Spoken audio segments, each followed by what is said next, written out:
car runs, but I think we saw most of our pack running in the first Xfinity practice. Let's talk about what we'll see out here, Dale.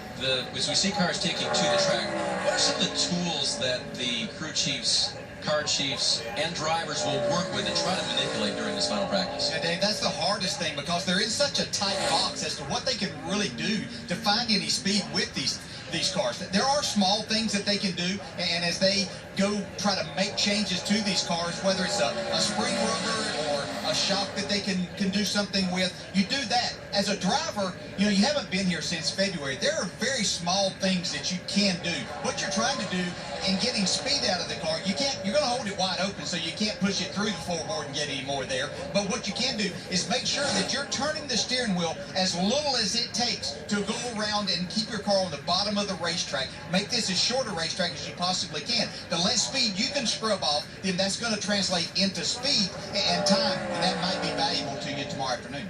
Derrike Hope laying down a lap in the 70 car here. Of course, we remember mostly Derrike here at the Daytona International Speedway from his historic win, a day when Earnhardt fans were sure that the streak would be broken and that the 3-car would be going to victory lane. Kyle, it wasn't meant to be. It was not meant to be, and I think everyone was in shock. The guys on pit road, obviously Earnhardt behind the wheel of this thing, his crew. But Derrike and those guys put that car in position all day long.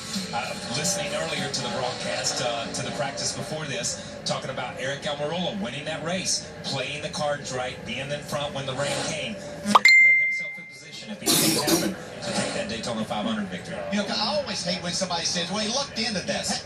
I'm sorry. If you didn't have some good luck in this, you wouldn't do it because you got to have that. But he put himself in a position to be there to capitalize on the situation, and it was great for Derrike. What a great day. And Derrike has remained a part of the NASCAR series for years following. Now mostly a full-time driver in the Xfinity series for the past few years, and it's been good to have him around. I want to get back to that story about what can you do with a race car, because one of the best ones I heard this afternoon was with the group for Chris Buescher. They have had the same car at this track for Chris since February of 2014. I asked his crew chief, Scott Graves, so what are you learning? This is in practice 1. And he goes, you know what? We've had this car for a couple of years now. We know it, stem to stern. The rules